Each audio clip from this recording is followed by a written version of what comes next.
Salam sejahtera untuk kita semua. Pelajaran Sekolah Sahabat dengan tema utama Misi Allah, Misi Saya. Pelajaran ke-9, Misi kepada orang yang berkuasa. Sahabat petang, ayat hafalan, apa gunanya seorang memperoleh seluruh dunia tetapi kehilangan nyawanya? Dan apakah yang dapat diberikannya sebagai ganti nyawanya? Matius 16 ayat 26.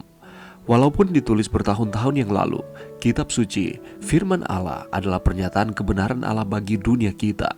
Dan salah satu di antara banyak kebenaran yang dinyatakannya adalah tentang sifat manusia, dan bahwa apakah di abad ke-7 di kerajaan Yehuda atau abad ke-21 di negara Brasil, pada dasarnya semua manusia berada dalam kondisi yang sama, pendosa-pendosa yang membutuhkan kasih karunia ilahi. Kondisi ini termasuk orang kaya dan berkuasa. Orang yang kaya dan berkuasa dalam zaman kitab suci tidaklah berbeda dengan orang yang kaya dan berkuasa di zaman modern. Secara khusus dalam hal pengejaran kekayaan, ketenaran, dan kuasa. Dan bahkan atau walaupun tidak selalu mengorbankan orang-orang yang tidak berdaya. Tetapi Allah peduli dengan keselamatan dari orang-orang kaya dan berkuasa, sama seperti Dia peduli dengan mereka yang lemah dan berkekurangan.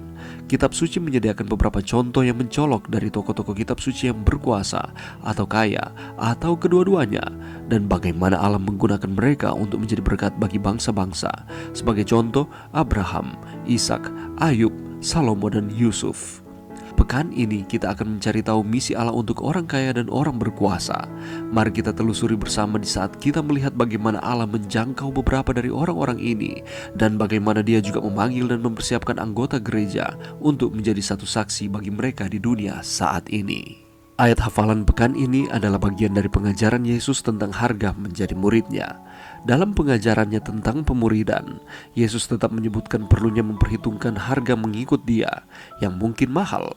Matius 16 ayat 24-28, Lukas 14 ayat 25-33 adalah dua ayat-ayat kunci dalam memahami ajaran Yesus tentang apa artinya bagi seseorang untuk mengikuti Dia. Penting dicatat bahwa dalam ajarannya tentang pemuridan, Yesus tidak berbicara tentang kejahatan atau kutukan mereka yang kaya.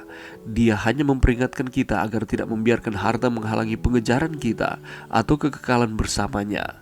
Tak satu pun dari hal-hal yang uang dapat berikan kepada kita, kesenangan, kekuasaan, kemasyhuran, akan bermanfaat bagi kita jika karena itu kita kehilangan kekekalan. Meskipun Alkitab tidak mengutuk kekayaan, Alkitab mengingatkan tentang potensi bahayanya. Menurut Paulus, cinta akan uanglah, bukan uang itu sendiri yang jahat. Orang kaya dan berkuasa, serta orang miskin dan lemah, sama-sama diterima di kerajaan Allah.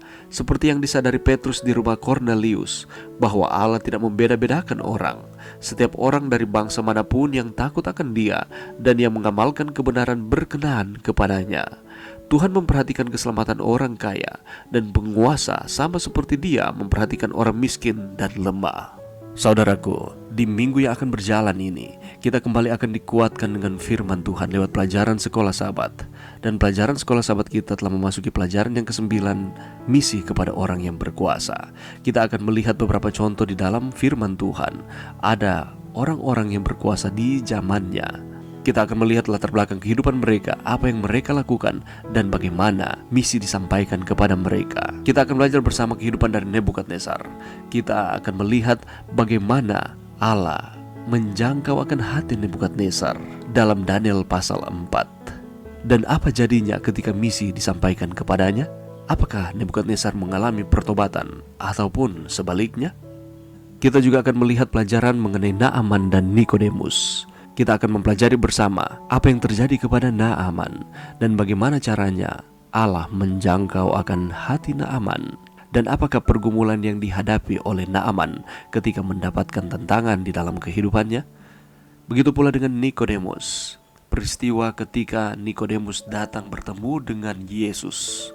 Apa isi percakapan Nikodemus dan Yesus, dan bagaimana caranya Yesus menjangkau akan Nikodemus ini?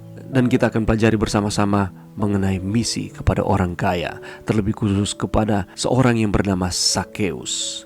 Ada apa dengan Sakeus? Apa profesinya?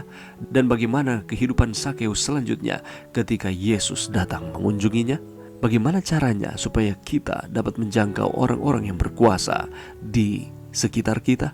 Dan seberapa pentingkah pelajaran ini sehingga kita harus mempelajarinya bersama-sama pada sepanjang minggu ini?